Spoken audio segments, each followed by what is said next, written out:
Hello and welcome, ladies and gentlemen, to another illustrious episode of the Weeb Weekly. I am joined by the yellow-clad Jose. How are we? The Shonen Master is here right now. Thank you very much for that beautiful Shonen Master. maybe. The man who hasn't seen the entirety of Bleach. That's very true. Wow. That do be true. That do be true. Hot claim coming early in the podcast here. But this is part of the journey. Part of the journey, you know. Still repping that Midoriya gear, and it's feeling more appropriate every single week. I am joined by Mizu. How you doing? I'm doing fantastic. All right. Well, ladies and gentlemen, we got a good amount of things to get into this week. A lot of foreshadowing because we have a lot of events in Weebdom, in Otakudom, in just general fandom coming up here for all of us. And we got a lot to be excited for. On top of that, we're talking mech anime today. And as someone who's been watching mech anime since Transformer, and yes, Transformers is a mech anime, I got a lot of opinions on this matter. And we're also going to be joined by special guest. I'm Aaron off TikTok, known for his catchphrase, Black Sands. You can watch it and read it. So we got a lot for you today. Let's get buckled into it. And let's start where we usually start. Star Wars, Disney, they're doing all kinds of things. The mouse is after it once again. We got to talk Bad Batch, gents. And starting to look like we're gonna lose Wrecker. Good soldiers follow orders. What do you guys think? I thought it was great, honestly. And honestly, I think I should have renamed my intro Bad Batch Shill. Because I dude, I love this. I love the fact that they're adding a lot of lore. It's obviously not as good as Clone Wars, as we've said before, but they've added a lot of personality and character development to these stormtroopers and Omega as well as Chui, like the informant, the girl that sends them on their missions. Oh yeah, I forget her name always, but Lizard Lady. The Lizard Lady. So I like the episode, and I love the fact that they're putting subtle, like Dave is a master at putting subtle hints, a few words, a few nuggets of hope in every single episode. What I know where the big thing is obviously Wrecker, but after Mizu gives us his opinions, I want to talk about who that person in the last 10 seconds of the episode is. Okay, yeah, let's get into that. Mizu, what do you think? Well, overall, I like the episode. Yeah. I like how we are descending into what's going to happen to Wrecker since he's been having, those headaches for the past, I want to say 2-3 episodes. So I like how they're adding into that. I like how, as Jose said, they're adding more little bits and pieces of lore to expand on the Star Wars universe. Honestly, I just can't wait to see what they're going to do, because this is episode 6, and I'm wondering what they're going to do in these next 4 episodes, because that's all we got, right? It's 10 episodes. That's all we got. I'm assuming. I don't know how long they're going to make the series. I'm just assuming that it's going to be a 10 episodes. Because that's usually what to do. Let me see. How many episodes of Bad Batch will there be? We got will consist of 16 episodes. Oh, so we actually have 10. We're only in the first like trimester here. Technically, I mean, I guess we're like an early second trimester. But I mean, so that's the thing. I feel like, and as we talked about last week, we're like, the first 5 or so episodes were about building who these people are. And now this is the first episode where I feel like we've actually begun to work towards an actual timeline, a story that we're going to be seeing. And I'm very excited because obviously one of the biggest plot points from this was that now Bad Batch is officially assisting the Resistance. At least that's what we think, because those two people, the women who were looking for the clone head, just like the Bad Batch was, they were like, we need this information to fight back against the Empire. Whether or not that is necessarily the Resistance, we don't know, because that actually is a great segue into who was that person in the last 10 seconds, Jose. I did a lot of digging because, like, obviously we couldn't see the cape that much, but at least what the internet is fluttering around is the idea of Bail Organa, which is Princess Leia's dad, one of the leaders of the Republic Resistance, the Rebel Resistance, in there. He could be in there. Another person that we were speculating about was Rex, who's trying That's to what I find, thought. trying to find the Bad Batch crew. Some people did say Darth Maul could also make an appearance. I don't think they're gonna be like bringing Darth Maul. Like timeline makes sense, but like we've already covered Darth Maul and like beginning, middle, end. His story is already like concluded with Rebels as well. With Rebels, so like which takes place after this though. Yeah, and it's like I'm never gonna say no to more Darth Maul in my life, but like if it doesn't help the story, I don't see it. I feel like people are always trying to interject Darth Maul into any Star Wars timeline. Like, listen, he's so good. He's an incredible character. He's Sisyphus. He is essentially he's the man who is cursed to push the rock all the way back up the mountain to have it fall backwards. That is his storyline.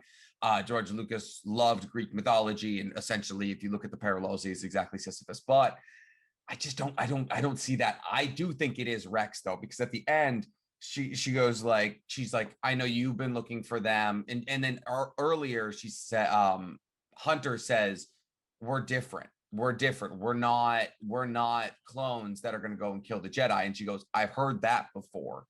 Well, where else would you have heard that other than, you know, like miswired clones like Rex? Yeah, very true. But like, I mean, it's spot on. The other thing that I did see a lot of people talking about was that for those of you that saw Clone Wars and Rebels, R7 is Ahsoka's droid. R7 is Ahsoka's navigational droid. So some people are saying, could she be looking for them because she knows about Omega, or is she trying to find Ezra? Like, what's the deal, right? So Ahsoka was like talked about, but I don't see it. I agree with you. I want to know what Mizu thinks, because I think Rex makes the most sense. Maybe Saw Gerrera, maybe like because we already saw him. Maybe like this, it kind of makes sense. But like if they're like foreshadowing him with like, or him or her with such like purpose and intent, I do think that it could be somebody else. So let me know, Mizu, what do you think about the possibility of Ahsoka or anybody else joining? I definitely agree with the Rex part, because that whole line she said earlier about, I heard that before, and I literally was sitting here watching it saying, no, you didn't. Like, where would you have heard that? Yeah, but that makes a lot of sense. I can't really see Saw Gerrera, since we are like already saw him, because how you said it, like they're setting it up to make it a big reveal. That means this is an already established character. This is not someone new. This is someone that we all know that's going to reveal themselves. So I can definitely see Rex. I kind of can see Ahsoka, but like it has to, like plot wise, has to make sense. Why? Like that means if that's the case, that means she must have already interacted with Rex and all of them when they became decommissioned clones, or clones that went off the grid in a way. But that will have to solidify that she already knew about that. So for her to show up. Yeah. So Ahsoka was on Mandalore during Order 66, correct? Mm-hmm. And so timeline makes sense. Yeah, so I mean, I could see an Ahsoka tie-in here. I mean, because we know she exists in Rebels, and we know she existed in the Clone Wars. So like, she's around for this moment, and yes, she was fighting in the Resistance. But no, I do honestly think it's most likely going to be Rex. The thing is, though, so one of my theories is seeing like it's going to get confirmed here. We're going to lose Wrecker like we lost Jorge in Halo Reach. Like it's going to be the big guy. It's going to be the big guy killing himself to save everybody else. He's going to lose his mind, and somebody's going to have to put him down. Probably Hunter, maybe Echo, who knows? Maybe Crosshairs. I see that would actually be kind of sick as well, because we haven't seen him in 4 episodes. But at the same time, one of my other theories is looking less possible right about now, which is that Omega is an amalgam of all of the genetic mutations, because she couldn't shoot that bow for shit. So she definitely doesn't have Crosshairs genes. So maybe you're right. Maybe she is a Sith user. Maybe she does have that Stormtrooper gene, and it was like a little bit, flexy. That's a possibility. Yeah, it's just straight up Stormtrooper. My thing about the bow is so a big plot point is like she has to build her muscle up, right? To pull a bow. That's how it works. That bow is using lasers. Why does it take strength?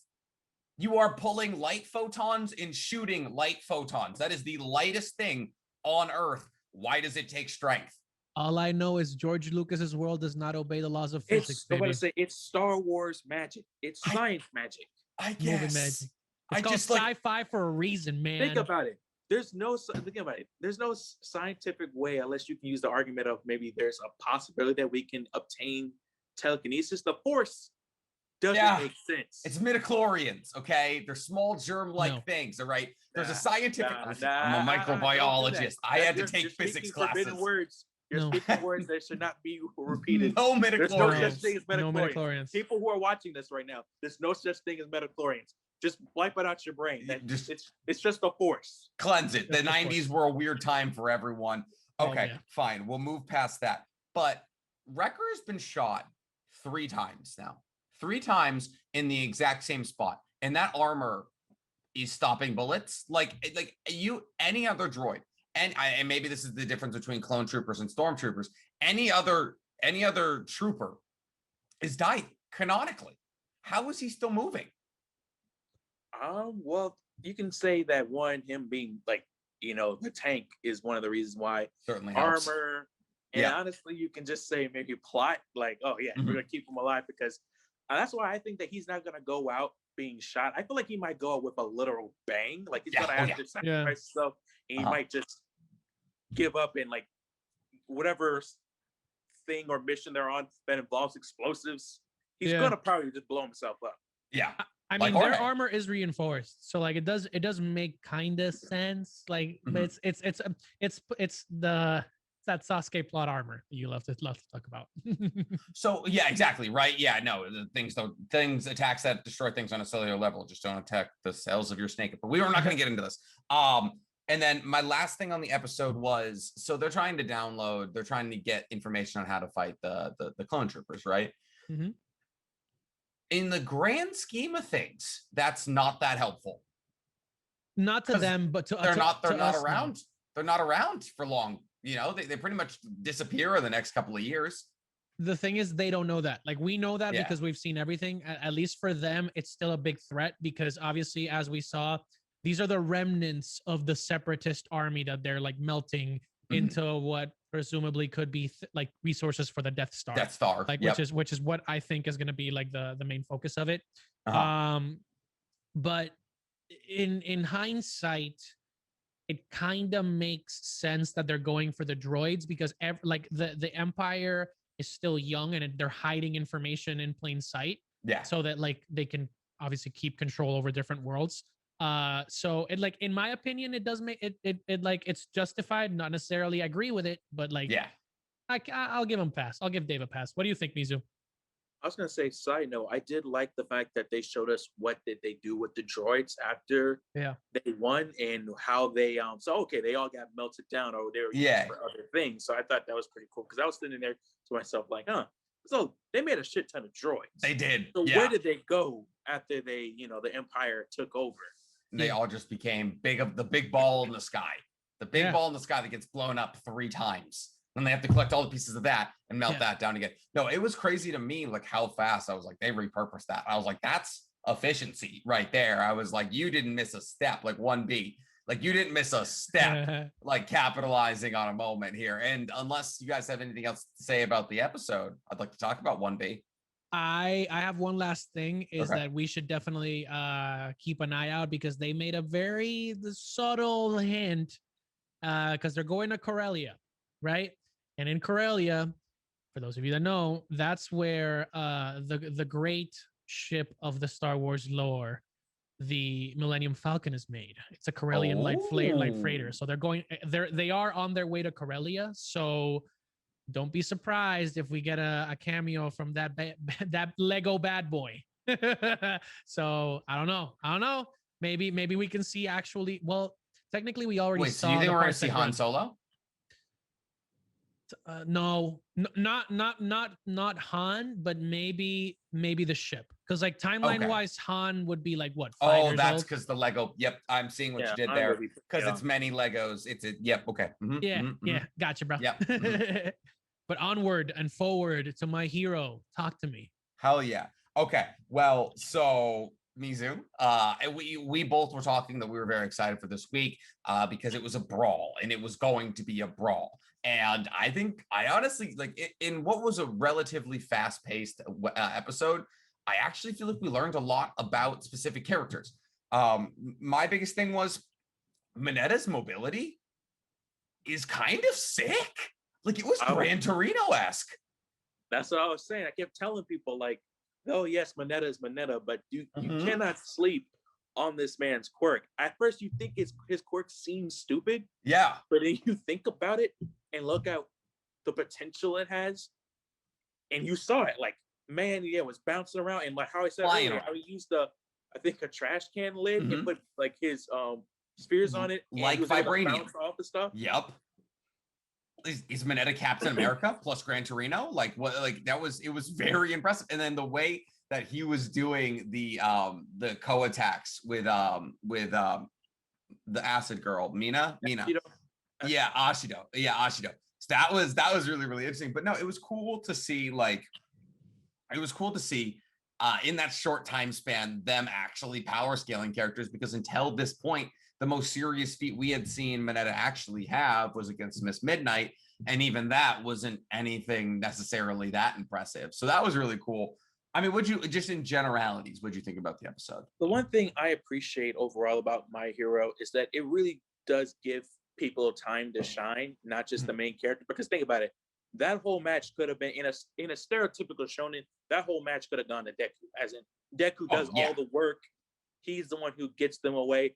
Uraka, Ashido, and Mineta could all been dead weight who got in the way and stuff like that. But no, it was kind of the vice versa. It was kind of the opposite. He was in the way. Deku had a mess up, but then they were about to attack, and then Mineta and Ashido came out of nowhere and just helped them out, defending them. I was like, oh snap, look at that. Like none of them felt useless. None of them felt like they were being put to the wayside. And same thing with Class 1B. Like I was about to say, yep. They pulled out all the strengths. Like they pulled out everything. Even when they got when the copy quirk guy got captured, he still had an ace up his sleeve that he tried to pull. That scene was sick. That could have worked. Yep. I was actually literally just would say, in like also in a very like anti-typical shonen manner, they're fleshing out the bad guys or the side characters like Monoma. And I thought Monoma actually had a very interesting fourth wall break where he was talking about how he was never, with a power like his, he was never supposed to be the main protagonist, but he wanted to be a side character that shined everyone, all of the main characters, and it shows all of the main characters in this semi-fourth 3.5 wall break. And it was a really cool scene. And in a sense, for me, he kind of did, because here he is getting dragged along by Uraka, and he's cool, he's calm, he's collected. And then because he's copied the dude who wears the armor, the short kid who wears the armor, that twin impact, because he literally just slapped Deku earlier, he was able to snap his fingers and a huge right cross hits him, like Floyd is gonna hit like Logan Paul tonight. Like it's gonna he got knocked.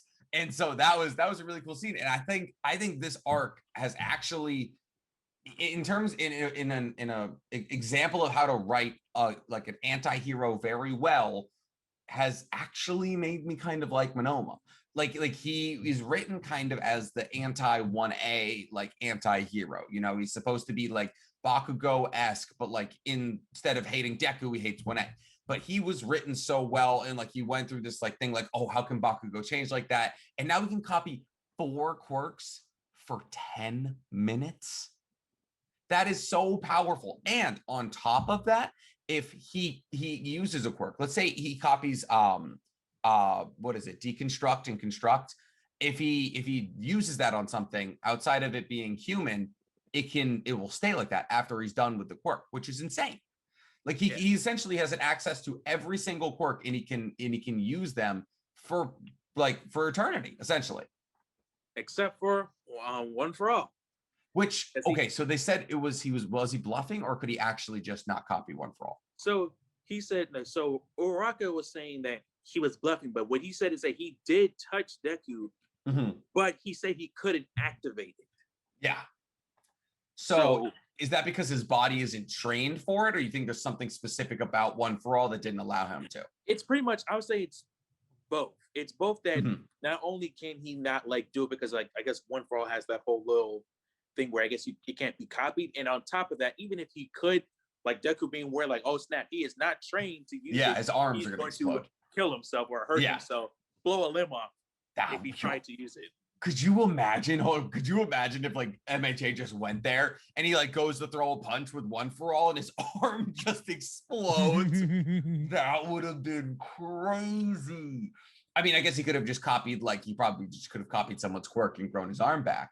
That's the thing though, because if you think about it, like he touches, I think I'm forgetting what the guy's name was, the guy who tortured Aerie for years. If he copies Overhaul's quirk, he could grow things back and then they would stay there for eternity. Or he could copy Medical Girls and he could like kiss himself and like it would heal. Like the amount of ability that he has, like my chat is always asking me, if you could have one quirk, what would it be? And for a long time I was like fire and ice, half fire, half ice. I was like, because that's sick. I get to be half of the Avatar essentially.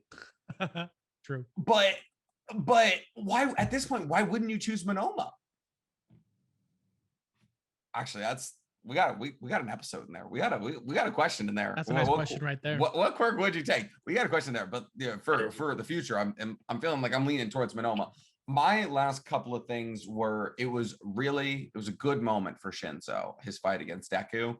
It was a good moment, but I wanted to see more out of him. I understand he's still training and all that, but I wanted to see more out of him. Were you satisfied with the story arc, Mizu? Almost definitely. I am happy that Shinzo got his moment to shine. I was happy to see it animated. Mm-hmm. We're gonna see more of him, hopefully. Where I'm at. But overall, some people felt like this was kind of a drag, I guess in terms of anime, but I appreciated it. I mean, what do you mean? It was pretty. So because there's some people who were making the I guess a critique that these battles between 1A and 1B are kind of being dragged out. Like the 2 episode per battle kind of thing. I mean, that battle only took, I don't know, like a full episode between the 2 episodes, I guess, because there was half of Bakugo's fight. And then the second half of this fight wasn't really the battle, you know? It was only 20 minutes. Yeah, so I think it was pretty well balanced. I mean, plus, honestly, another show that I've seen way worse. You've seen full tournaments and stuff be going on for literal multitude of episodes. How long did the Spirit Bomb take to power up in DBZ? Like 12 episodes? Yeah, like literally he was just like and don't get me wrong, I love Yu Yu Hakusho, but the Dark Tournament took a hot minute. Like, I thought it was really well. I personally never thought there was a problem with pacing at all. It was fast paced the entire time. There was like a little bit of recap in the beginning that was right into it. I mean, what, they want every single battle to be like Bakugo's? Like, if you do every battle like Bakugo's battle, there's not going to be a sufficient amount of time for us to learn possibly about Minetta's quirk, or like to flesh out all of these side characters, learn about the motivations of Ida versus the motivations of Shinsu and all that. Like, I think the way that they paced it actually gave us a sufficient amount of time to get to understand like the motivations and the power scaling of these characters now that they've done a work study, now that they've like trained under heroes, now that they're almost in their second year of high school. Like I really liked it. I mean, listen, people are always going to hate, but no, I enjoyed it a lot. Same. Yeah. And then I guess my last thing is it kind of looks like we have a filler episode next week. Maybe. But then again, I think I never actually minded My Hero's filler. They don't have a lot. No, it's always like super happy. They have less than 5 episodes of filler. Mm-hmm. Even then, the episodes you go back and you go see what filler episodes they were, you wouldn't realize that they were filler. They work into the storyline very well. Exactly. So you can't tell. So I'm not worried if it is filler because most of the filler in My Hero has been great. Yeah. No, I've honestly, looking back at the entirety of MHA right now, I couldn't tell you which episode in them was a filler. I honestly can't even think of it. It was probably like Deku running around and asking someone about their quirk or something. But like that show, I feel like is kind of the golden example amongst modern shonen of the way that you write and pace in anime. Kind of the way that Black Clover is doing it right now, as opposed to getting into a bunch of filler. They're taking a bunch of time off. which is totally fine. Actually, they're coming back sooner than I actually thought they were going to. They're coming back pretty soon here, Black Clover. And so that was a big thing. I think a couple months ago, they're like, oh my God, Black Clover's taking time off. And I was like, yeah, would you rather they just like stuff your mouth full of filler you're gonna skip on your second watch? You don't want to run into the Bleach dilemma when you do that. That's when you run into a Bleach problem. Yeah. Do you want to run into Naruto post episode 140? Like the last 90 episodes of Naruto before the time skip were filler. Like that was it. There was like 2 canon episodes in there. Like I'd much rather you take the time off. Like I have other anime I'm watching. I'm currently watching 7 anime. Okay. I can put something on the back burner for a second. But okay, that's about all I had for it. But since we are already talking about MHA, buddy wearing that primitive tee. I went to Uniqlo today. I picked up some JJK line merch. Everything was sold out, but this was like the last t-shirt they still had. So you caught a good chunk of MHA. A good chunk. You've been introduced to the most terribly named group of villains of all time, the League of Villains. Like no shit. Like you couldn't have thought of anything there. Yeah, it's so far I'm loving it, bro. It sucks for me because I'm getting really invested with Deku, and like I feel like the next time he faces an obstacle, I'll feel it a lot more. I'm super invested. They've written Deku beautifully. So I'm in episode 10 right now, which for those of you that like might not have seen episode 1 in season 1 in a while, because like you guys are already caught up. That's when the original League of Villains invades the USJ. So they're doing their so they had their original fitness test, they had their combat test, and now they're having their rescue test.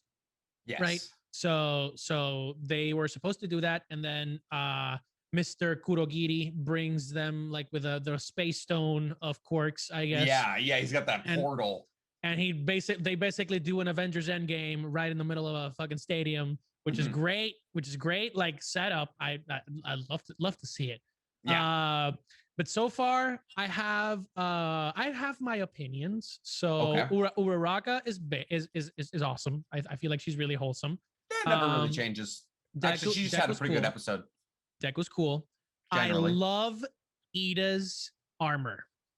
Wow. The Ignenium armor is sick. That's wow. Like if you look at the hero outfits, like Uraraka gets like a little helmet and big boots. Like Bakugo gets his little gauntlets. Uraraka got a full mech suit. I was like, I feel like we were like, why did he? This thing is like his quirks are all in his legs. Why did he get a full mech suit? That's my question. I'm renaming him Mobile Suit Tenya. That's what I'm renaming him. Oh, I like that. Which is cool. Mild spoiler alert to the question of the day, what I'm picking. But basically, you know, but my hero of the day, bro, Aizawa coming in clutch, being the teacher that he's meant to be. A good teacher. Eraserhead. He went all Kratos on their asses. Like he took all of them at once. And I was like, yo, this man is a pro. And I appreciate the fact that he actually showed restraint, and he actually showed like that he had some feelings for the class 1A. So I appreciate that. As always. So I know Nick teases me about this, that I'm in love with the opposite of the MCs and the animes that I watch. You love the anti-hero. I want to literally delete baby back bitch Bakugo. Yeah, oh my god. Oh my god, what dude, even Vegeta has redeeming better qualities. Motivations that just like, I'm gonna destroy you because I'm the best and you're not the best. Like at least the Saiyans have some sort of like element to them, like society structure wise. Like their structure, there's like a competitive element to that. No, Bakugo just wants to erase him because he wants just to be the richest and the best and whatever. I'm like, bro, Deku's only been nice to you. Like, why you do this? So you can take your sweaty nitroglycerin hands and get the fuck out his way, okay? Get out the way. Here's the thing about him is like Vegeta hates Goku because Goku is always stronger than Vegeta, right? Yeah. Sasuke hates Naruto because Naruto catches up to him in such a short amount of time, power scaling, and I don't know, I can't think of another example of this, but Bakugo until actually, I would say still in the anime at least is stronger than Midoriya. Like he is stronger than Midoriya. He can fly. He can make grenades. He can explode things. He was born with a quirk. Like, and until very, very, very much later into the anime, he doesn't even know what Deku's quirk is. You know, he's just like, oh, you got a quirk all of a sudden. Now I hate you even more. And like, even when Deku was nothing, quirkless, Midoriya hated him, and Midoriya was the top dude. Like the motivations, or Bakugo hated him. The motivations for his hate make no sense to me whatsoever. It's just like you are a tsundere for the sake of being a tsundere. There's nothing there. Like it's sustenance-less tsundere.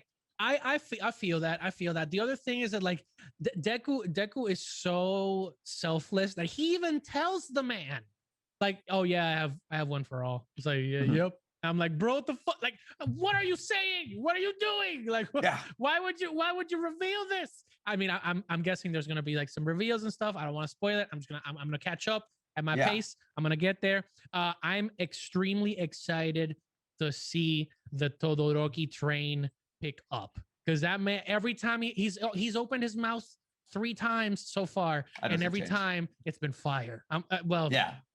Pun intended, slightly maybe. Well, up to where you are, it's only been ice, really. Yeah. Up to my point, it's only been ice. But like every time he's opened his mouth, he's been like concise, eloquent, structured, and I'm like, bro, I can just see it. It's gonna be lit. So I do like them. Episode 10 was fun because I got to see her. Well, they call her Frog Girl, Suya, Froppy, Suyu. Yeah, Froggy. Yeah, she proved herself, bro, in the water. Like she proved herself to me. Her element. And Minoru, those, I mean, those blue slime balls are pretty handy. I'm not gonna lie. Binding stuff is pretty cool. So I mean, it's cool. It's not the best quirk, but like, I mean, he do be funny though. He figures it out. Every time he makes a comment, it's funny. Some of them are like obviously anime tropes, like, oh my god, I love this school, when he sees like the skin tight suits. I'm like, come on, bro. Like we're past that. Yeah. We're moving on, please. So my top guys right now, I know I haven't seen much of the guy with the red hair. Start with a K. Kirishima. I haven't seen his character design is fire, but I haven't seen much of him so far. My three big guns. I like Eraserhead. I like Deku, and I like Ida. Those are my 3 big guys right now. Baby back bitch Bakugo can F off. And then like the only question that I have for you guys, because like All Might kind of messed up here. So like he gave Deku his hair, right? So he passed on technically One for All already. So is it just slowly draining out of him and going into Deku? Is that the wave? It's pretty much is like, because I know he inherits it. Yeah, he inherits it, but he still has some of it left, but it is slowly like fading, dwindling out of All Might.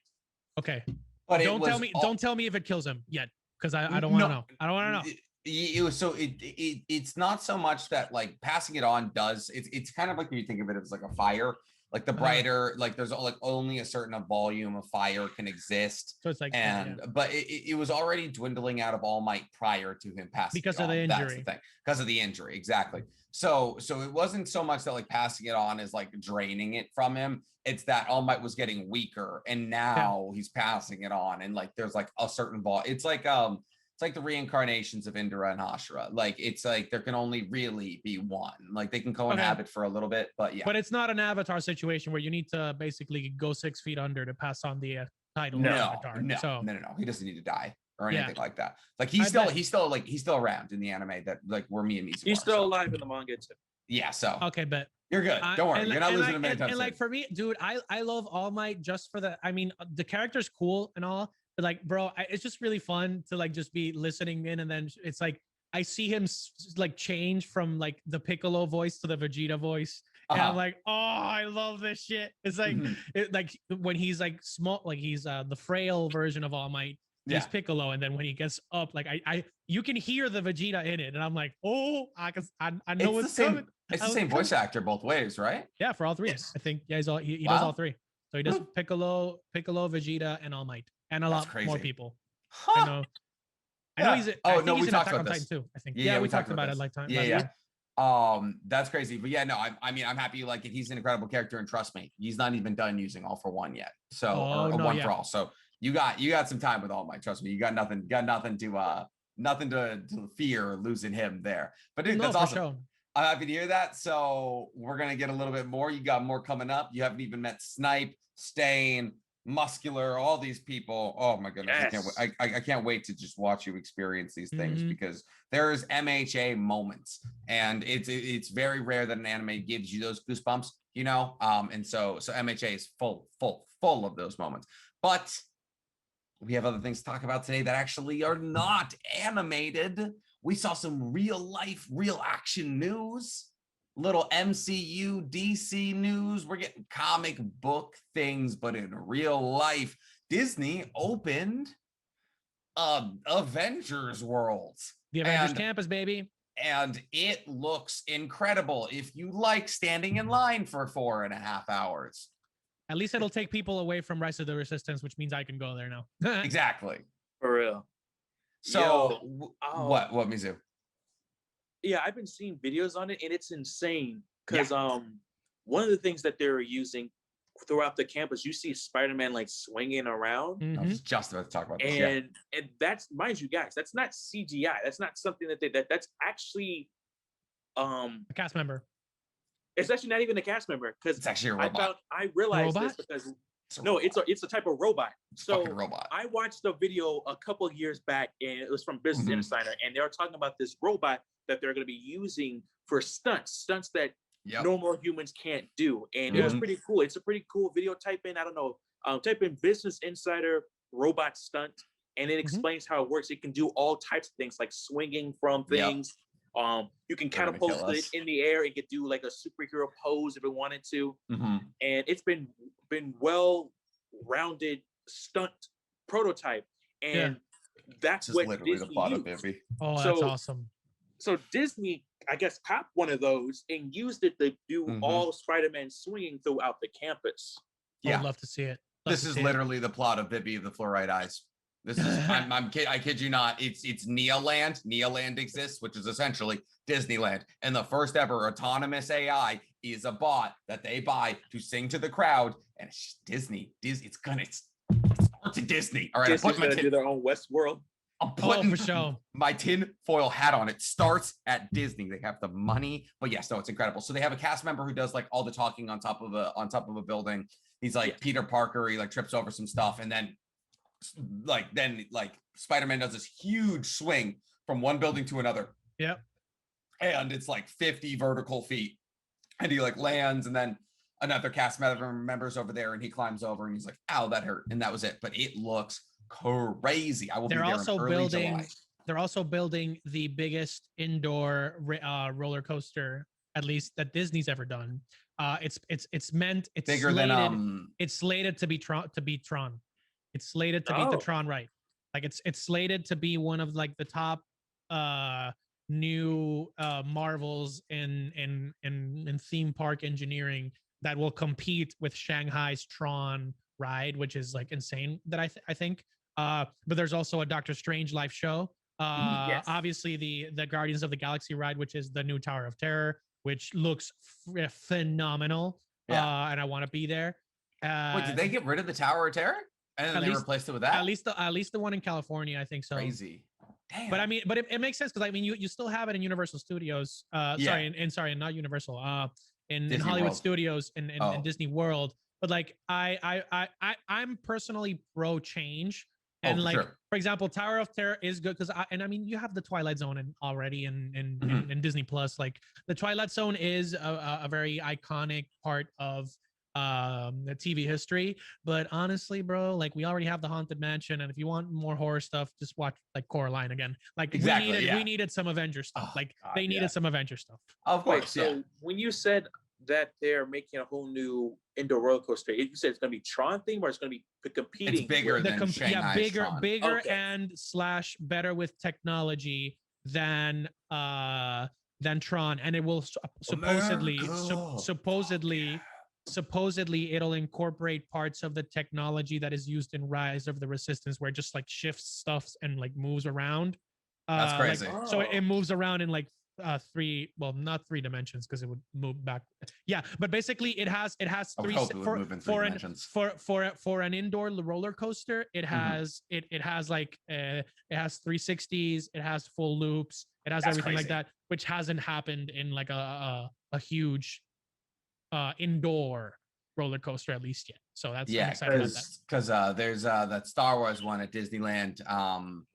What I'm spacing, it's like the most famous one they got. But that one's all indoors. It's actually pretty big. I've only been to Disneyland once. Then again, I've only lived in California for a year, so that entire year has been quarantined. So I'm going in early July. I will be documenting it for the podcast. I will give you guys my live reactions feeds. Yes, I have a Discord mod who's having his birthday. Shout out to King Sparkles on June 30th. We're going July, so very excited.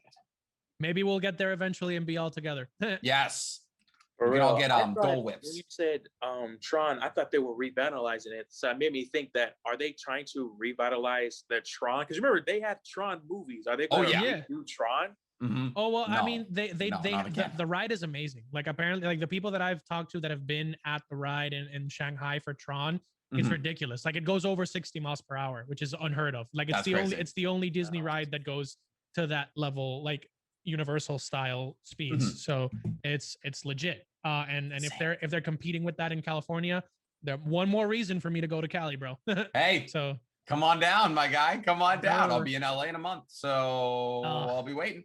Hey, listen, we're content creators. We have to be there, okay? Yes, we have to be in this most gorgeous city on earth, all right? And then another little piece of MC news that we were hoping to talk about is that we got Loki coming out in 3 days. Oh, 3 days. Look how bad the hand tan is. We are excited. We are getting a Time Cop movie. If you're not excited, a Time Cop show. If you're not excited, you're insane. What do you want from it, though, Jose? We are gonna have to hold that in because we have a very special guest that is ready to join the room. Nailed it. Perfect. And we are gonna let him in 3, 2, 1. Wow. Perfect timing. Oh. Perfect timing. Hello. Aaron, there it is. The wall I see in every single TikTok. Welcome to the podcast. For those of you unfamiliar, this is I'm Aaron, well known for his catchphrase, Black Sands. You can watch it and read it. Thank you so much for joining the podcast. How you doing today, my guy? I'm feeling good, man. Thank you for having me, man. Thank you for having me. Of course. Listen, Mizu over here, who I know you know, said, listen, guys, next week I want to do a little plug. We do manga with Mizu, and he said, I want to do a little plug for Black Sands. And I said, well, listen, I don't think there's anyone better to co-host this plug than the guy who's captioned like gotten this phrase like tattooed on his body. But yes, welcome, Jose, Mizu. It's a pleasure to see you, bro. Thank you so much for joining, and we're hopefully gonna have an amazing conversation with you today. Yeah, likewise. Yeah, dude. So bro. we ran it down to you. We told you today we're talking mech anime. I've been a big proponent of it this season because I've been watching 86. What we ask every single guest when they come on is, are you watching anything right now? You want to give us any recommendations? Oh man, is that Mecca, right? That's Mecca. Yeah, right? Mecca. Yeah, okay. Yeah. All right. I'm watching VV. Is it VV? Vivi before I literally just watched the episode before this. Yep. Yeah, I'm watching VV. I'm watching Megalobox, and I'm watching My Hero. But I'm just trying to catch up. I'm playing catch up right now. Well, join the club, You're playing catch up on MHA? No, I'm playing catch up like One Piece. Okay. Like I'm watching all these old anime and stuff like that. But My Hero, I'm caught up with My Hero. I'm caught up with I'm not My alone. Hero. Not alone. So we have an entire section dedicated to, we call it catching up with Jose, and he's on episode 10 of MHA right now. But me and Mizu were just breaking down this week's episode of MHA. How'd you like it? I'm caught up with the dub. I'm not caught up. Yeah.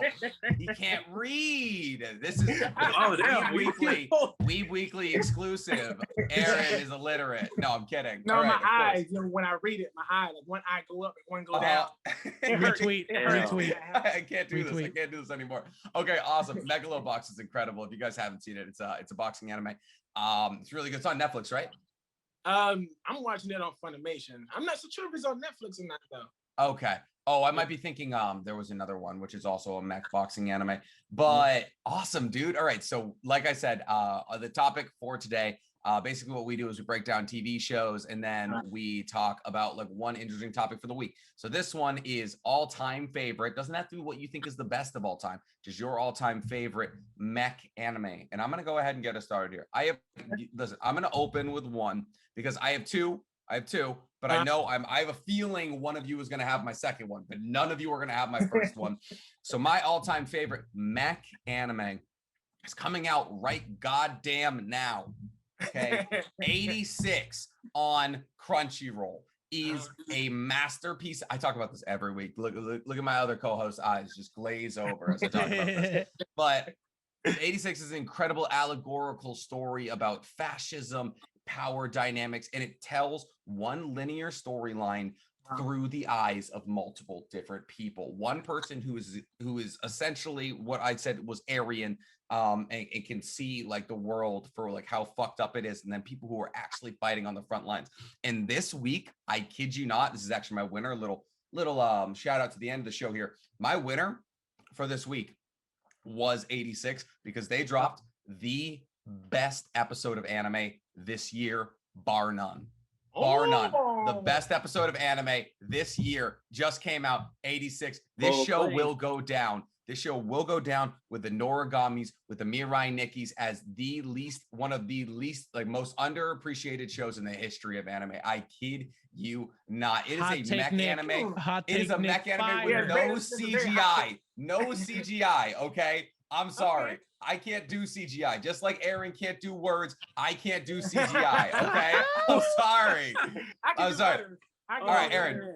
So you understand how it works now. You understand the layout. Do you got an answer for us here? I got an answer, but it's a simple answer. It's very simple. My favorite mecha anime, I don't watch that much mecha. Okay. But my favorite one is Code Geass. That's the one that's, that everyone's watching. And I was like, let me give that a try, and I liked it, It's fun. I mean, like watching Lelouch, like, who doesn't love like a very like intelligent protagonist who's going to think out of like, that's what we're going to get out of these shonen jumps. Because I know you love One Piece, but Luffy's not going to do that at any given point. That's true. And another reason why I love it is because it's times when I was watching it and I was like, Lelouch, you're kind of the bad guy, but that was his plan. That was his whole plan of like making everyone hate him, and I love that. I love seeing that. I love when characters do that. Kind of reminds me of Eren Yeager. That's actually Mizu's. That was Mizu's whole plan as we were watching AOTs. Like he's pulling a Lelouch. He's trying to get everybody to hate him because he wants to it's a unifying cause. Okay, I like that. I like that. You've seen all the movies and all that then. That's that. I actually need to. So I was telling these two about the 86, and Mizu was like, oh, sounds a lot like Code Geass, and it kind of is. All right, so Mizu, what's yours? I saw you go, oh shit, when he said Code Geass. So do we have an agreement here? I was dead ass gonna say my favorite is Code Geass because honestly, I am not a big fan of the mecha genre. Okay. The reason why is because I just feel like they focus too much on the robots and how cool they are, how the mechs look, and they don't focus more on plot. Or the plot will be decent, but it's just like it's not great. It's like subpar. It could get past, it can get through to the end, but like it's nothing impressive. Gets you to the fights. Yeah. But Code Geass was so great to the point where you have the time you don't even realize that. Oh, there's mechs in this. Like this is not the story. It's centered around mechs, but it has mechs in it, but they're just a puzzle piece. They're just like they're a tool for the story. Yeah. So I thought that was fantastic. Yeah. Yeah. But another one I would say is Evangelion. Is another Neon Genesis. That was my second one. That's how I was like, I know somebody else is gonna take this. But like, here's the thing. I was like, I might do Neon Genesis, and then I realized I haven't watched Neon Genesis in 4 years, and I was like, all right, I'll do a quick refresh on what the show was about. And I remember, I don't fucking remember. I don't. Have you, Aaron? Have you seen Neon Genesis? I have not, but I heard it's really good though. I heard it's really good. It's really good, but not anyone who's seen it could tell you how it ended. It's one of those animes. It's like the One Piece. Like you will never figure out what happened. It's like this super ambiguous kind of like nothingness ending, and there's like hours and hours of like YouTube tutorials on like what the ending meant. Jose, you want to give us what yours was? Yes, sir. I did give a slight spoiler when we were talking about My Ida Hero. Makes MHA a mech anime. Exactly. MHA. Yes. Because that was what I was saying. So like Ida's armor, I just saw it for the first time like a few episodes ago, and I was like, yo, this is Mobile Suit Ida, and that is my pick. Like the OG, bro. Mobile Suit Gundam is my thing, at least with mechas. That's one of the like the few anime that I saw like when I was really, really young. I saw 00. I saw the 8th MS team. And I vividly remember, dude, I'm so sad because I know that like I lost it, but I still like remember, like if I close my eyes, I can still see my Shining Gundam, like the GF13. I can still see it. Did you build it? You had that, bro? I had the little action figure because I was a big GI Joe Gundam and just like collectors of like the actual action figures and Transformers. So like I used to have a Optimus Prime, the Shining Gundam, and then like Snake Eyes and Snake Eyes. Like I was like pow pow pow. And I was like, bro, Max Steel ain't got shit on me, bro. So like I love Gundam. I know it's a little bit older because like the original one came out in like the 70s. 80s. Yeah. The 70s actually. 70s. Yeah, 78, 79, something. Yeah, people don't realize how old Mobile Suit Gundam. And granted, Dragon Ball is fantastic, but people also forget that it was also both Dragon Ball and Mobile Suit Gundam that opened up anime to overseas. Yeah, which is one of the reasons why Japan has that big ass statue of Gundam. It can walk Mobile Suit Gundam that works. It can walk. It can walk. Okay. They have one in downtown Japan that's like 300 feet tall, and now they're building one that can walk. They have robots that can do stunts in Disney, and they're building actual mechs in Japan. The end is close. I'm telling you. Oh, for sure. We're done. We're absolutely hosed. Okay. Another pick that I like. I think is it was. The thing is, I also saw a lot of like Boomerang and those type of channels when I was growing up too. And another one that's actually slept on, Astro Boy. Astro Boy is actually slept on. Also like, super OG. And it's one of the first. I think it's actually one of like the first mainstream animes to come out of Japan in like the 60s. So like I used like the first time that I saw like the comic like the actual it's called a poster of Astro Boy like going over the city. I was like, yo, this dude's Mega Man without the blue. Like I love him. He's chilling. So those are my two, but I definitely want to get into Neon Genesis. The question that I had for you guys, is Ghost in the Shell considered mech anime? Yes, it is. Oh, come on. It's gotta be. Not the one with Scarlett Johansson. But like, like the actual thing, like the actual. It all depends on what we classify as mecha. Is it just having just robots I guess. Yes. Or is it just like having actual mobile suits? Because that's one that I want to see. Ghost in the Shell. I'm gonna say Ghost in the Shell is a mech anime. Aaron, have you seen Ghost in the Shell? I have not. I know what you're talking about, though. I'm gonna go ahead and say it is. All right, Aaron, I got a question for you. That wall is in every. I mean, we all have our places that we all have our places where we shoot our stuff. I turn my chair like this. I turn my light on me, and I get my artwork and my figurines and all that. That wall is incredible. Thanks. Can you walk us through what this backdrop is? Give us a little like ones and twos here. So in the middle, I have like manga panels. Yeah, which I printed out because I'm not going to spend money on it. You're not going to rip up a manga. I see people do that all the time. They're like making a manga panel, and they're just ripping up manga. And I'm like, oh no! I did do that too, though. Oh, good. Never mind. I'm like, wow, those people are really smart when they do that. Yeah. Thanks for coming on to the show again, by the way. But I stopped though. I was like, this is actually useless. I'm not going to do that anymore. But I have the manga panels, Funko Pops. And I have, posters, One Piece. I love One Piece, so I got a lot of Yu Yu Hakusho in the bottom there, right? Yeah. You see it? Yeah. We were literally just talking about how the Dark Tournament took too much time right before you got on. We were talking shit on the Dark Tournament's pacing, and then what you got? So you got Edward, I think, behind you, little Funko Pop Edward. Yeah, right. Yeah, Edward, Krillin, Goku. We got Vegeta. We got Kenny. Yeah, I thought I think you're the first person I've ever seen with a Krillin Funko Pop. Oh yeah. You say you never seen a Krillin Funko Pop? I've never seen, bro. Why did they make it? They made him. I don't know. I didn't like. Obviously, they were gonna make him less bald, but I think they made him too bald. Like, how can you be too bald? I don't know, but like, he looks excessively bald. I don't know what it is about it. That's dope, dude. What were you gonna say, Jose? No, I was gonna say that like it looked like Kenny, but I was like, yo, did you actually get the Misan Kibutsuji one? Like because I pre-ordered my dudes from Demon Slayer. I pre-ordered my Funkos for Demon Slayer because they're recently coming out with like the entire collection. So I was like, did you get that shit like early? Because like, I'm jealous. Yeah, that Michael Jackson figure. Okay, and then so obviously you're a huge proponent of One Piece. Mizu is our resident One Piece guy. He's up to date with the manga. Where are you in the anime right now? I stopped watching it probably 976, I believe. Oh, God. That's deep. That's where I stopped because I was watching other anime, and I hate watching one episode and then I have to wait. I hate doing that, so I'm trying to let it shut up. Yes. Because I started watching One Piece in 2018, early 2018. So I enjoyed watching. You put in work. Yeah, that's like an episode a day, pretty much.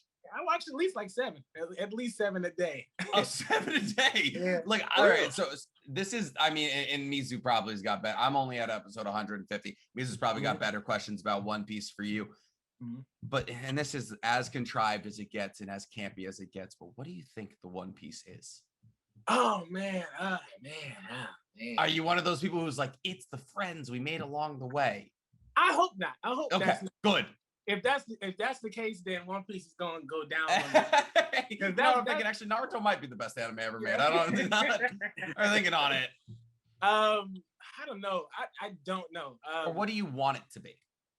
I want it to be money. You know, I want it to be like a big treasure, to like something that's so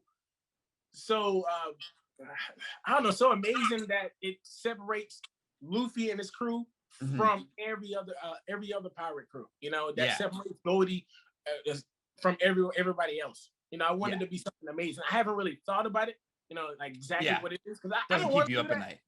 Yeah, because I hate trying to speculate and I be right, and I'm like, oh man, I kind of spoiled myself in a way, you know. Yeah, I like to be like surprised, you know.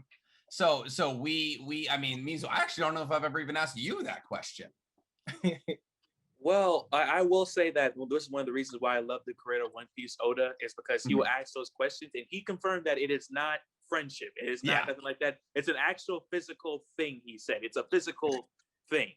So for me, I think it is a form of treasure, but not just like in terms of wealth, but I also think maybe in terms of knowledge as well. Because a lot of, as you can see, for those who don't know, in One Piece, there's these things called the poneglyphs, and they're just like ancient hieroglyphic stones that talk about the gap era, which is there's a gap in a century of missed knowledge in the world of One Piece. Yeah. And they all connect to the One Piece with Goldie Roger, who else? Joy Boy. This is someone far back in history. So I think that the One Piece is definitely something of wealth, but not just in terms of like actual economic wealth, but also like knowledge wealth, because I feel like it might connect to something big. Because think about it, the Marines are trying their damnness not to define the One Piece, or whatever this is, and that's why what's his name, Son Goku got mad when Whitebeard said that the One Piece was real, and he was like, "No, don't tell him that it's real, you asshole." Yeah. Goku's in One Piece? No. The leader, maybe I should pick it back up. At the time, well, it was his name is Son Goku. Bro, that's crazy. Watch it be a plot armor devil fruit. That would be crazy. Some people speculate that it is a devil fruit, but I don't think it's a devil fruit. I hope it's not. I hope not. I hope not either. Wait. So, you think the Marines know about the One Piece? I think the higher ups do. I feel like everybody, like the Marine, the admiral, not the admiral, the fleet admiral and like the Gorosei, all the higher ups, I think that they know what it is. Okay, wow, okay. Yeah, it's like that. It's that top level clearance. It's like, hey, who killed JFK? And then like, what's the One Piece right there, like right above it. Okay, and then another question is, you are well known for doing all your skits with your multiple characters. Mm-hmm. Do you have a favorite character? Do you like when you're getting dressed up, you're like, listen, like, is it the guy who's like, that's why your blue shirt blue? Is that your favorite character? I haven't really thought about it, man. I know most of my videos are like wacky, goofy videos, so yeah. I haven't really thought about it. There's this one character I did a long time ago, not a character that I made up. It was just me reenacting Jean from Hunter x Hunter. Yeah, and I enjoyed doing that sketch so much. I was laughing during every take. I couldn't control myself. It was just a good experience doing that. What was the skit? You were like, all right, bye, I'm going to get milk, and then you just never came back. That was it. Yeah. It was like, I did it in 3 parts. So basically, the first one was just him going to the mom, and then he leaves on the airplane and say, "Bye, I'm gone." It's like, just like, that'll be your name. Gone, like your daddy. All right. Like your dad. That's awesome. And then I guess Mizu, I know you wanted to do a little Black Sands talk here. This is why we had our corporate sponsor on the podcast today. So Mizu, you want to give us a little breakdown of what we talked about today? So, wait, say it again. I think you glitched up. I hear you wanted to do a Black Sands promo this week, and that's why we had Aaron on the show this week. So I was thinking maybe we go ahead and get into that Black Sand promo here. Yes, sir. So, what is Black Sands? Black Sands. I heard I could read it and watch it. Yes, you can read it and watch it. No way. So, Black Sands is a publishing company that produces comics. Think of it as a kind of an indie company similar to like, Marvel, DC. If you love comics, they're their own publishing company. And what makes them pretty cool is that they are pretty much 100% Black owned. And on top of that, they give you stories centered around Black and brown characters written by Black and brown people. So you get all different types of walks of life, from people who have been in the comic book industry and they produce their comic through Black Sands, or you have some people upcoming who wanted to do something but never got the chance to put their idea out there. Black Sands gives you the opportunity to showcase what you can do, and you can make your own comic through them. Yeah. They also have developed an app lately because a lot of people, they've been wanting to reach out more to people, and not just in terms of sales. So they got an app, and it's very similar to Webtoons, but on top of that, they do like little achievements. The more you read, the more achievements you get, the more little prizes and things of that nature you can get inside the app. And overall, it's cool. You get lore cards. They give you lore cards from any of the comics you read, or any comics you want to read. Like, oh, you got this little lore thing from this comic. Go read that comic, and you do, and it's pretty awesome. That's dope. So essentially, and I know some of the followers are gonna have questions along the lines of this. So you're saying it's more like a Netflix than it is like a Funimation. They're gonna take shows, comics, anime from a bunch of different areas that are centric around Black and brown characters, stories, and then they're you can all be found on that kind of as a platform. Yes. Okay. And then Aaron, you are plugging it left, right, and center. if you had to say, like, if you want to say like, hey, let's drive people to this app, let's make them read it and watch it. What is the one show, cartoon, anime, comic that you're recommending to them on Black Sands? Black Sands. The whole thing. Yeah, Black Sands. So let me see if I got your question right. You saying, what will I do to get people to the Black Sands app? Well, so we can read comics there, we can watch shows there, any of that. Like, of all those comics, of all those shows, is there a certain one you'd be like, listen, now that you're on the app, you should get into this? I would say possibly just Black Sands. I would just say Black Sands, because a lot of people do sleep on the show. They do sleep on the show because it is an all Black show. It does have majority Black and brown characters. So I misunderstood. Black Sands is its own show too. I thought it was just a platform. He's talking about the their main, because even Black Sands themselves, they make their own comics as well. And one of their hit comics is the Seven Kingdoms. That's where it has Asar and all of them together. It's based around Egypt and like the Kemite, Nubian empires back in ancient times. And it's pretty much, think of it as God of High School meets Percy Jackson. You wish. Jackson. You wish. You want everything to be Percy Jackson. This is a better Percy Jackson. It's actually more accurate, I guess. Yeah, it's not far off. It's not far off. No, I would say it's pretty close with that. And like I would say a mixture of Avatar: Last Airbender. On top of that, I would say, I'm trying to think, what would be another good comparison? I mean, and power skin wise, it does get up there in terms of, you could say, Dragon Ball a little bit, because the characters' powers are getting stronger and stronger. You see them pull out feats that you wouldn't expect them to, and they're doing stuff right now. And as the story progresses, and talking to the creator of it, he said it's just going to get grander and grander each time. For me, I think one of them I would recommend is not only just Seven Kingdoms. I would also recommend Flame. It's about this kid who has the ability of like a dragon. Think about it. It's kind of like, not if you like fairy tale, it's similar to fairy tale, but think of it more as of just centering most of it around like Natsu in a way. That's sick. So I don't have to deal with Gray. Yes, there's no, as of right now, what I read, there's no like Gray like character in there. Okay, so same question to you then, Mizu. If you were recommending people to go to that, you would say go see Flame, go watch or read Flame, go read or watch Seven Kings. Yes, the Seven Kingdoms. Another one would be the Prince of Arcadia, which is basically, if you like Game of Thrones with more elements of fantasy, it's pretty much like that. It's a guy who's trying to take his throne back that was taken from his father. And you also see, but the cool thing is you see the perspective of the person trying to get his kingdom back, and also the person who's the son of the person who took the kingdom from him. Oh, that's kind of dope. Awesome. All right, so Black Sands is an app. You could read it and watch it, ladies and gentlemen. Listen, it is about time that we did actually get some more representation in terms of comics, in terms of anime.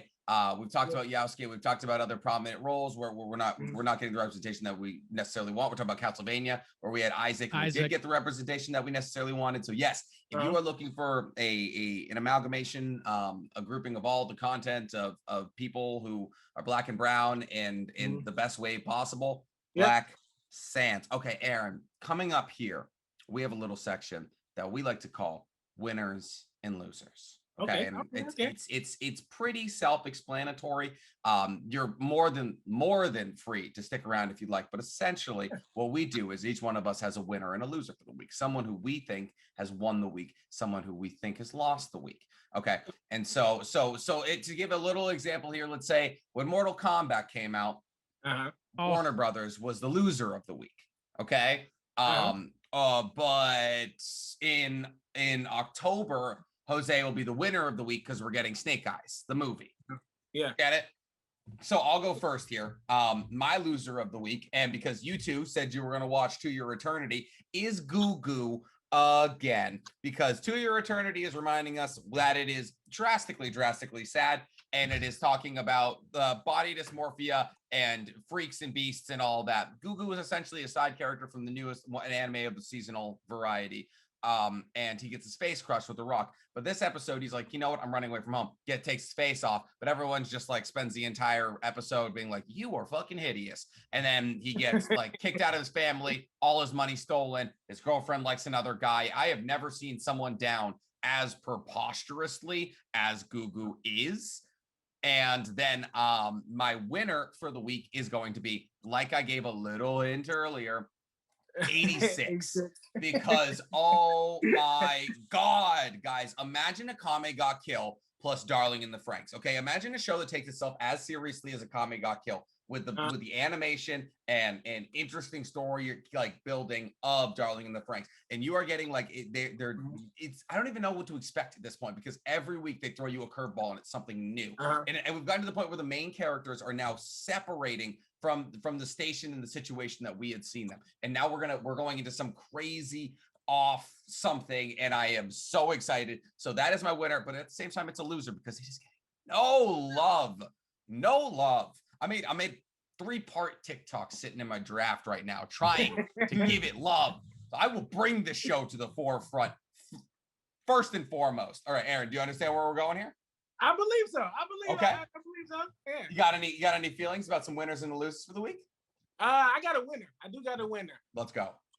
You guys were talking about how Dark Tournament of Yu Yu Hakusho was really slow. Yes. For me, the entire Yu Yu Hakusho is the winner. I just recently finished watching it, and I cried. Oh, hell yeah. I cried at least 17 times. Yeah. And the characters are so likable, and you get connected to them. And when the slightest thing happened that's sad, you just feel everything. You feel it right here in the heart. You know, I felt it in the heart. I felt it in my lung. I felt it in this ear. I don't think you're supposed to feel it in the lung. That's I was confused. Maybe we go get a scan. No, just started coughing. I don't know what happened. You might be legitimately ill, sir. I do need to go to the doctor. I need to get that checked out. It's been a while. Was it your first time watching it? Yes. Oh, yes. so what brought you to it? Were your followers just like, you need to watch a Yu Hakusho? My brother puts me on most of my anime. He said, okay, hey, watch Yu Yu Hakusho. He put me on One Piece too. So no way. Hey, so the mind behind the creation. Yeah, that's the brother right there. Does your brother make content as well, or? No, he doesn't. He does. Wow. He just watches a lot of anime. Yeah, you got a ghost writer. Yes, I was like, read it and watch it. He was like, nah. All right, I run everything by him first. Okay, so if you had to say like favorites, listen, because some people will say Hiei, some people will say Yusuke. Who's your favorite character in Yu Yu Hakusho? Oh, Korobara.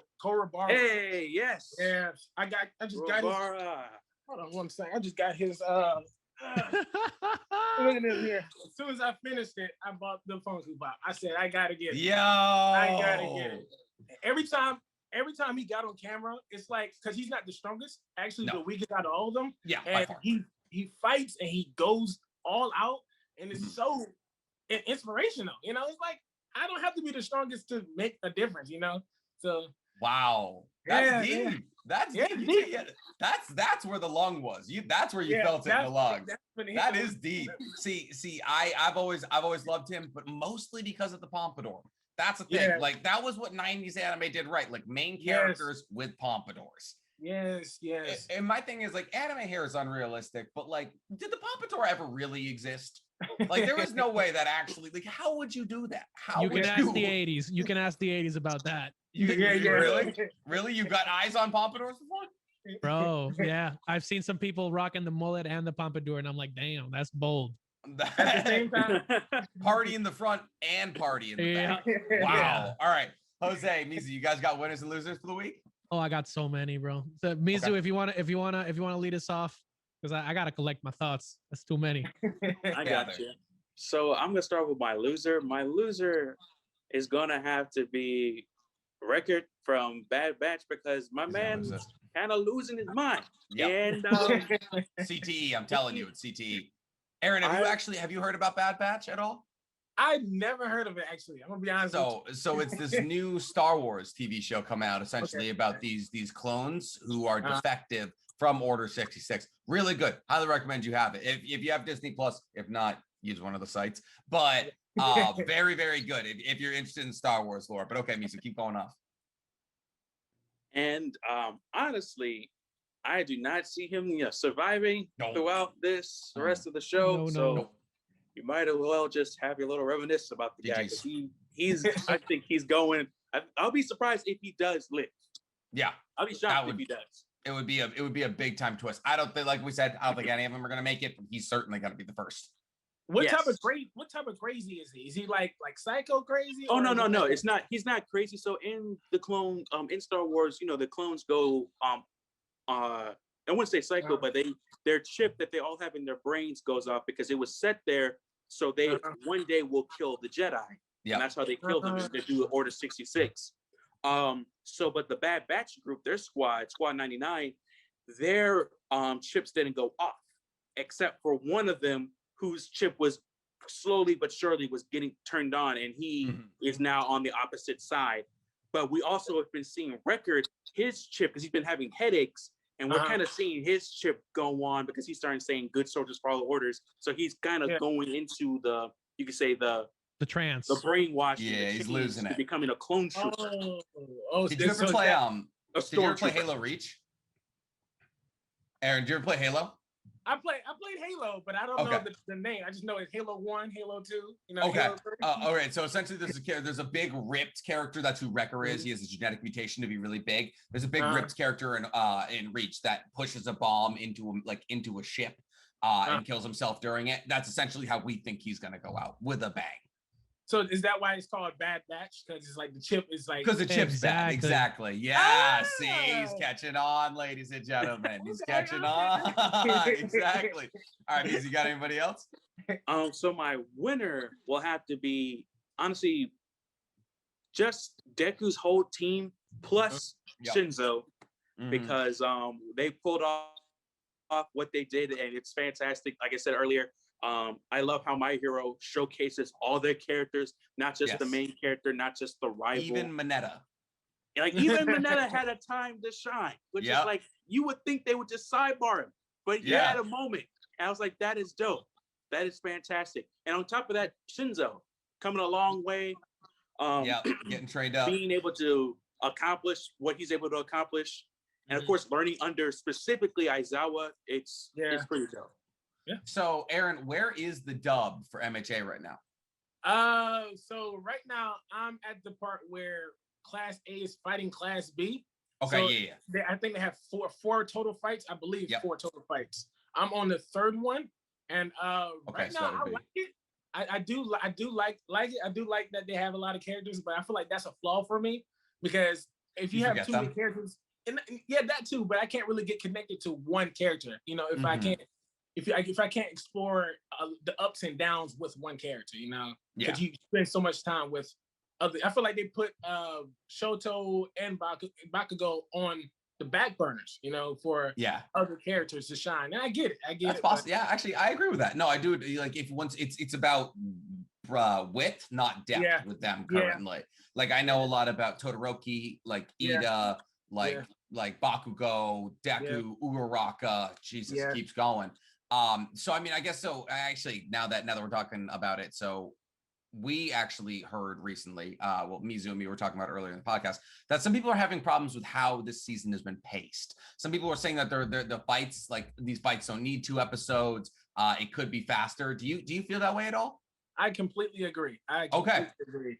But I feel like that's another thing. It falls into that trap because we do spend time with each and every character. I feel like a character will have their shine. Like, this is what I was feeling at. This is what I need to do to succeed. You know, and it's like we need to spread that out because we have so many characters. So we got to show each and every character do that. You know, everybody gets their 15 minutes of fame. Yeah.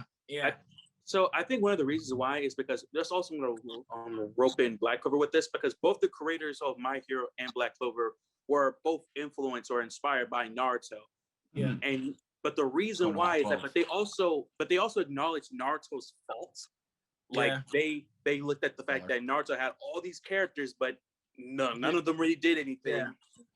So that's what the creator, because he said it himself, the creator of My Hero was like, I noticed that in Naruto they had all these characters, but they barely did anything. So I'm going to do is try to showcase that more. So of course, you know, there's a pro and a con to showing all your characters, like as you said. Same thing with Black Clover, because the creator of Black Clover thought that Naruto was not very well paced. So that's why you notice that Black Clover is just like, it just goes. It's on site every single time. Yeah. On site. So, which can also be a pro and a con as well. Of course. All right. Yeah. No. So that we were talking about that. We were talking about the season in general. But yeah. And then and then here's another tropey classic anime question. But like, if you had to take, because I was literally just saying, I was like, Monoma, the quirk, the guy who can copy quirks. I was like, I want his quirk very badly. If you had to take one quirk from that universe and bring it to this reality for yourself, what would you take? Oh, Deku's quirk. One for all? He's the main character. So you don't like your limbs at all, is what you're saying. You're like, these don't need them. We don't. Here's the thing: you're not taking Medical Girl with you. All right, Deku in reality. Recovery Girl's not coming. Recovery Girl's not coming. You have to start with that. You got to start with that. Yeah, yeah. But I don't know. I probably wouldn't push myself to the limit, knowing that I probably wouldn't break each finger. You know, I probably would break a fingernail. You know, he's like, how far can I throw a ball with the fingernail? That's what I need to know. All right, not the whole knuckle. Not the whole knuckle now. Okay, one for all it is. Okay, all right. And Jose, we got to get to your winners and losers, my guy. Oh, okay. First of all, Marvel fans, easy money. So first off, Avengers Campus opened. Yep. Amazing. Loki coming out in 3 days. Also a banger. That's going to be insane. Aaron, you going to watch that? Yes. I'm a huge Marvel fan. Yeah. You watch, so I'm assuming you watch Captain America and the Winter Soldier and all that then? Yes, I've seen all the movies and all the TV shows. So not really comic book, but the MCU from Iron Man to Captain Endgame. Endgame. Captain America, Winter Soldier. Yeah. Soldier. Oh, perfect. So we can talk about that like once the series starts to get flowing. We can have you on for Loki talk. Yes, sir. The other big thing, another big win also for representation. Issa Rae has officially been confirmed as Spider-Woman. Yes, I heard about that. Yeah, bro, from Insecure. Yes, it's legit. And the composer not the composer, or like the music director from Insecure. They're like basically a duo now, and he's gonna be the one handling the like the music selection for Into the Spider-Verse 2. So I'm super excited for that. So those are 3 big wins right there. Another big winner in the next few hours, Logan Paul and Floyd Mayweather are get that bag. First off, there's only one winner. Well, I guess they both are walking gonna with $10 million. Bag. Bro, they ain't fumbling shit. Another big one, a lot, bro. Battlefield. Battlefield's gonna be unveiled in 3 days as well. The new Battlefield. Yeah, Battlefield 3? Game. No, like the new Battlefield game. Oh, Battlefield I'm 6. thinking Battlefield. No, Battlefield 6 is officially unveiled. Warzone. It's going to be unveiled on June 9th, which is good. And then it is time, unfortunately, for my losers, which there also are a lot. The first one is video gamers everywhere, because we have 2 delays, 2 big delays. God of War is going to be delayed for 2022, as well as Horizon Zero Dawn. The sequels also both PlayStation's exclusives. Both delayed till 2022. What's going on with Sony? Of course. Another big one, another big like issue with that as well. Another L for the video game community. The rumored and highly awaited God of War movie / TV show has officially been debunked by Sony. They're putting a halt on that. They're putting a halt on that so far. So that sucks. Wait, they had a show? They had a show / movie in production with Universal. And it was officially like Sony put a stop to it because like they're focusing on the game. So it's like, damn, bro. So it's like, fuck, I want to see both. I want to see Kratos in the screen. Bro, I want both. So those two, those are my big losers. Another loser is the Triple B. Baby back bitch Bakugo. Getting wrecked left, right, and center. Oh, we like that. We stay in big that. L's. He stays taking that L. So, hold up, Aaron. Wait, before we actually continue talking shit on this, do you like Bakugo as a character? I'm gonna be honest. Bakugo is probably my top 2 favorite characters. I know y'all hate me. Yeah. Oh no, I know. I keep quiet. I'm not gonna lie. We don't need a fourth co-host. Since he's here, I kept quiet. But like, I don't actually. I used to in the beginning. I did hate him, but now I am. At one point, I was also indifferent, but now I'm slightly kind of liking him as well. Oh God, it's all falling apart around me. It's the development, you know. He's slowly developing, you know. It's slow, but it's there. Yeah. As long as there's an ascent to his character arc, I'm happy. But like so far, it's just L after L, and it's just. Oh yeah, definitely. Yeah. Bro, he deserves it. He deserves those L's he's taking. Such a bitch. Okay, you know what? Fine. Maybe I'll give him another chance. Who knows? People are telling me I'm not moving around on Sasuke because he's not. I mean, technically he's still being written on in Boruto. But I maybe will give Bakugo another cursory look. You got any more losers for us, Jose? I have one more winner. Dragon Ball fans. One more winner. Dragon Ball fans, because a few weeks ago we got confirmed that the Dragon Ball Super movie is coming in 2022. So that's gonna be What's lit. It about? I think it's gonna be a setup for the Moro arc. Which is a new arc on the manga side. And I've seen like previews for what's in store, and that's like we're getting a jump. We're getting a jump. Yeah, I've read the manga of the arc of it. It's gonna be. I can't wait to see it animated because that arc is insane. So okay. I got a question for y'all. So what would you be more excited for? The Moro arc in the Moro. I got 3 right there. The Moro arc for Dragon Ball. Okay. The Red Light District arc for Demon Slayer, or the Shibuya arc for Jujutsu Kaisen. Shibuya. I'm just gonna be straight out. Shibuya. I'm also gonna go Shibuya. Yeah. I want Demon Slayer so bad, bro. I want it. Aaron, did you see Mugen Train? Yes, I did. Okay. All right. So of those 3, what would you want? Oh, it's gonna be Demon Slayer is gonna be the last on the list. It's gonna be last. I don't hate it. Take that, Jose. I really like Jujutsu Kaisen. I feel like that first season compared to Demon Slayer first season. Oh, for sure. Yeah, I get that. They're both good. Like, here's the thing: like, choosing one over the other isn't disrespecting the other. Like, they're both fantastic. Really great. Yeah, really great. But it's gonna be the Moro arc because I love Dragon Ball. It put me on anime, introduced me to everything, and I read the manga. And I'm trying to watch it. I already read it. I'm just trying to watch it now. It's just too hype. So that's number 1. If you had a favorite character, from this, who would it be? Because this isn't even mine. I don't know why I pulled him out. Yeah, that's not mine either. Vegeta. The goat. It's the prince, I gotta stop asking you these questions, bro. The only thing I got about Vegeta is the hairline. That's the only thing I got with Vegeta. That deep V. That deep V. Deep V. Mine is Piccolo, personally. Oh, for sure. Piccolo is my second favorite. He's my second favorite. I actually have a question before we start wrapping up. I saw a video from our dear friend in the anime community, Mr. Ray Voices, about like obviously some anime fans that are slightly toxic wherever you see them. Slightly toxic. What? You don't say. When it comes to plot, right? Because you're either as complex and long as One Piece, or you suck because you're Dragon Ball and you're just like screaming and fighting and no plot. So with the new anime that are coming out that are like shattering records and setting up huge expectations animation wise, how do you feel with like the new style of anime, for example, with Demon Slayer, with Jujutsu Kaisen, where like the plot is on the surface simple, but like the animation and the character development is there. Do you feel like those will shape up to be like the all-time greats, or do you feel like the older generation like still reigns supreme there?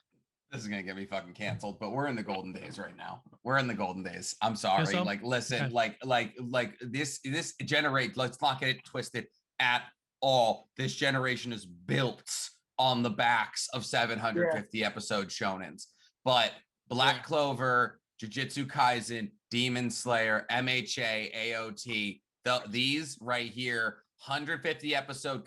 Black Clover, Boruto are gonna go longer. But like those are the precise, non-filler filled, high pacing, well animated. You can say what you can say about Black Clover, but these are. I think we're looking currently at the good old days. We're in the good old days right now. I think we're looking at. We're gonna pass because Jujutsu Kaisen's already in top 5 for me. AOT's in top 5 for me. MHA's top 10. All these things. So yeah, I think we're looking at it. What do you say, Mizu? I mean, y'all should already know and see my TikToks. I don't shy away from giving my opinion or being controversial in anime. Man is Sakura's solemn defender nowadays. Listen, that is the hill he's dying on. I'm just like, here's the thing. I'm just trying to tell the facts. Anyway, but I definitely agree with Nick. I see us like transcending older anime. And the reason also is because, like, I'm not gonna lie, I hear a lot of, like, how do you say it, anime boomers. Oh yeah. Okay. I hate to say it because they're just like, oh, like, it will never be like this. Dragon Ball Z was the best thing that ever happened, and we're like, it took 14 episodes to charge a spirit bomb, sir. And don't get me wrong, like, a lot of the older anime are still, like, great. They're still good. Oh yeah. But at the same time, like, we are having anime that are coming out that are also good. Yes, are there some that are you could say standard or like mediocre? How some people say what Demon Slayer, Demon Slayer doesn't really do anything different, but yet it gets a lot of attention. But they're doing all the basic tropes, but they're doing the tropes very good. You can watch like 10 doing that same trope and they can be trash compared to what Demon Slayer does it. So I definitely see us surpassing you. Plus you got things like Dr. Stone. You got ones that are thinking outside the box that are different, not just your basic, Cells at Work. Cells at Work is about white and red blood cells. It's incredible. Cells at Work has no business being this good. Yeah. Like, it has no business getting my attention like this. Yeah. Or same thing with Vinland Saga. You got all these anime coming out around this time, and they're doing incredibly well. And I just think we're going on the up. And if you look back, honestly, if you look back at some of the old anime, they're still good, but there are times you're just like, well, I mean, did they do it? Like they were good when they were there, but can they still hold up now? Yeah. A lot of them still do. Right now, I would say that a lot of them still do, but I won't be surprised if one day the people are just like, no, it doesn't really hit the same. Yeah. I definitely feel like we're seeing that broadening of scope, like Vinland Saga. Let's not forget the fact that we're getting a Star Wars anime that's being animated by the people who did the first season of One Punch Man. Like it's done by the lead animator of that. I mean, what do you think, Aaron? Of that, I never heard of that. No, not of that. Just of what Jose asked. Yeah. I agree with you.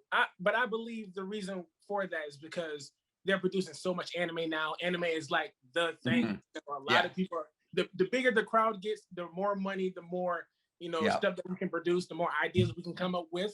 And I also do think the animation, the action, that's what really, especially in Shonen, that's what carries the show genre. So a lot of people love seeing that. I love seeing that, and I'm not a kid. I love seeing like colors. And of course.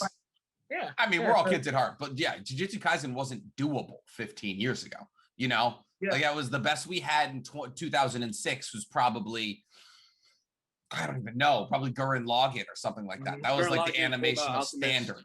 Yeah, exactly. Like that was and those are gorgeous looking back at them now. But like, like you go back and you watch Cowboy Bebop, and now it's like you have to appreciate the artwork for what it was, but it's different than it is now. So no, it's a great question, Jose. But I do think more than half of all anime was made post 2010. Isn't that insane? More than half of all anime was made post 2010 in the last 11 years. It's believable though. It's very believable. Very believable. Another thing I would quickly say is that the plots are getting more, I'll say, complex as well. Granted, there are still some great anime that were in the 90s that had interesting plots, but I like how we're going into more different conversations. I also like how, even though My Hero seems like your standard, I like how, unlike, an older anime, you have the main character who has the most tragic, ultimate backstory to the point where sometimes, for me personally, this might be for me, but sometimes I get disconnected from it because I'm just like, this doesn't seem like it's so grandiose. Like it's so grandiose, tragic that it's unbelievable. Yeah. While I can relate to Deku because I've been bullied before. I have been treated. I've been what's the word? I've been ostracized before. Yeah. There's some people who can relate to Shoto because, I wasn't born with a quirk. We had the same issue. Or people who deal with Shoto who has like an actual like abusive father. Yeah, they do the trope of like a father who's gone, who's doing something, but we have a father who stays, but on top of that is abusive. Like you don't get a lot of anime that actually talk about realistic topics more like that. So I think that's also cool. No, it definitely has been great. What are you thinking, Jose? I was just gonna say, like, given that we talked about this, and I know I could these questions rattle in my brain as I. It's called freestyling. Yeah, the thing is that like as I come back, so Aaron, another big thing, at least for me, just to give you a little background. So I was really big into anime when I was young, because that's all, like, I would stay up to watch it on Adult Swim. Yep. I would watch it on Boomerang. So like that was how I got anime into my system. And then like once as I started growing up and I started getting into like video games and other interests, I kind of like stopped, like not caring, but like I stopped putting that much investment until I actually had the means to like pay for Funimation, pay for Crunchyroll, get back on it. And so like now that I see the boom again, and I'm catching up, and like the big ones that I missed, and another thing that I've noticed, that's what I wanted to relay on this one. We absolutely, and I think I can speak for the entire Weeb Weekly crew here, we absolutely adored Castlevania. Like the new animated show. It's not an anime, but it's an animated show, and it's probably probably with The Witcher, probably the best video game adaptation we've had so far, and it's an anime style show. So my question to you guys is, are you more excited to see the development of the new anime or the advent of animated shows, or like big studios making animated shows? Because like I'm recalling the trailer of Record of Ragnarok, which we covered last week. It's a new anime, like actual anime, funded by Netflix, and it's basically a battle shonen, I guess you could call it, tournament between like deities, like actual like Thor, Vishnu, like the big deities in mythology, against like humans. And I was like, yo, if Netflix is accepting anime, like when are we gonna get the convergence and acceptance of like animated shows versus anime? So which one would you be more excited for, like the development of animated shows or the new wave of anime? I think the forefront, I think it's easier to get people into anime if they can get into animated shows. You know, that's how Castlevania, Blood of Zeus, things like Avatar. That's how Avatar, that's how I get my friends into anime, because it's like, hey, if you can get behind this, I have a whole forum for you. Trust me. Like, I have an entire art style that I can introduce you to here. Oh, you like sports? Here's haiku, Kurokuro's basketball, those kinds of things. So like that's like it's the gateway drug is the animated TV shows. So like you get the Castlevania, and then you work your way to High School DxD. You know, it's a trip. You know, every trip starts with a single step. Every trip of 1,000 miles starts with a single step. So yeah, that's at least me. How about you, Jose? Mizu? Your name says Jose. I definitely agree. I say animated shows more because you can see that they're getting inspiration through anime. Yeah. And like Castlevania could have been a shit show, and it had no business being that good. Being, especially artistically, like the animation was fantastic. It literally made me think of anime when I was watching it, and to the point where people are even having debates if it is an anime or not. Avatar would be so happy to know that it didn't end with them. Exactly. You know. So I am looking forward to more animated shows, because it could open up a door for more people to not only get into that, and then as Nick said, it can lead into people actually taking anime, giving anime a chance. Yeah. Like, okay, I did like get a body Castlevania, so maybe I'll give this anime music kept talking about all day. I'll give this a chance. How about you, Aaron? Wait, so let me get something straight. You said it's animated. Is it made in Japan, and is it like a partnership with Japan and the US? At least with Record of Ragnarok, I believe it's a Japanese crew and studio. Yeah, it's Japanese crew funded with all the dollars from Netflix. Okay, yeah, definitely that one. Because you know what got me into it, Avatar, even Static Shock, even though that's not. Big one. So good, dude. That type of show is similar to it, you know. And yeah, those type of shows get you into it. So definitely that, because it's easier. It's easier that way. Did you guys see the video Zeffy did about how all Black superheroes in like the early 90s had electricity powers? Yep. That was you said Static Shock, and I was like, I remembered that video, and I was like, that was really, really funny. Because and Static it extends to this day. Yeah. Miles Morales is still Electro Boy. Yeah. And he was like, I don't think it had anything necessarily to do with like the fact that there was like, because like it was like all black, it needs to be electricity. I think there was just one, and then they were like, now let's make this a trope. Because it works. But like that Static Shock is what got me into it as well. Like I was watching Static Shock as a kid, and it was so good. Oh my god! But yes, okay. Jose, unless you have another question you'd like to posit to the group, I'd say that about does it for us, ladies and gentlemen. Thank you so much, Aaron, for popping in for this week's episode of the Weeb Weekly. We appreciate your time. We appreciate your takes. You want to plug your social so people know where to find you? I'm Aaron on TikTok. And then that's it? Yeah. We don't stream? Huh? You don't stream? I don't stream. I do have a YouTube. We gotta get you. I barely post on there. I do barely post. We got to get you on the stream, bro. You have the personality to stream. Oh yeah, okay. sir. Let's get you on Twitch. Let's get you. I'll run you through it. I got a Twitch. You have Twitches? Oh yeah. Well, Jose streams on YouTube. I stream on Twitch. I'm thinking about that. So if I mean we'll take the Twitch crash course with Nick. Yeah. Everybody in. I'm all right, guys. I have been Nixie Comedy on TikTok, NC Hammer 23 on Twitch and YouTube. Jose.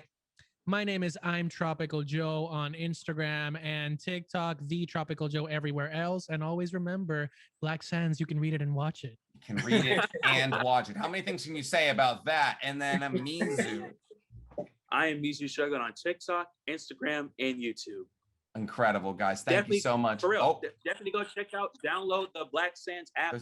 Give it a shot. There are over 30 plus comics you can read. Yes. Okay, guys. Thank you so much for plugging in. If you love what you hear, leave us a 5-star review. And if you don't, leave us a 4-star review. Hit that download button and get those numbers up because that's what we do it for, ladies and gentlemen. But until next week, when we're talking Loki, when we're talking MHA and everything else that Weebdom needs, bye.